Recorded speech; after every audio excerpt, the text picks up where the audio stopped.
Kellan, it's great to meet you. Welcome back to Ireland. Yes. How are you? Have you recovered from Coachella? yeah, I have. Just There's about. some late nights, but fun. We've got Emmett, we've got Hercules, and now Tarzan. So what is it about these almost mythical characters that you keep kind of being drawn to? The fantasies.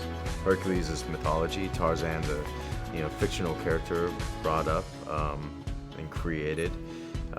Emmett, again, fantasy world.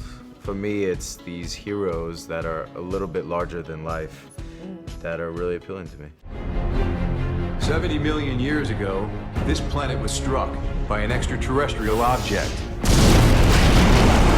The potential energy stored in this one tiny piece could power the entire East Coast for a month. So this was done with motion capture. Tell me about that experience. It must have been kind of cool. And we had the Lycra suits, and it's like a wetsuit that you would use to go surfing, and then you have the dots on you, and it's really pretty fascinating to see how they track your movement. So you had a movement coach. Tell me, what was that like? So you're like crawling around on the floor?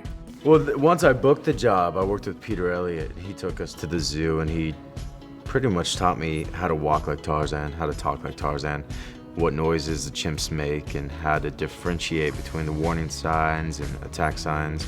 Tarzan for the audition didn't really say much, but it's all about the action and the movement. So I wore a wig, I went in my underwear, dropped my pants. No way. And Take then, off your clothes and go. Yeah, well, and then I didn't know it was motion capture either. So, as soon as I heard that, I was like, why did I do that? But they liked it.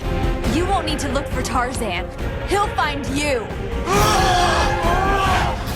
So Lutz is obviously a German surname, and it was filmed in Munich. So did you get to get out and about and maybe discover a bit of a family tree? We did actually. Great question. I'm glad you brought that up. I had my mother come out and my grandfather, his grandfather came from Bremen. So we went to the North Sea. He actually looked up in the records at the library his grandfather's name and what boat he came over to New York on. And for him, he was crying. And for me to bring my grandfather, who's such a stickler, he is old school, strict, and to open up his eyes a little bit about Germany more and his ancestors really was special to me.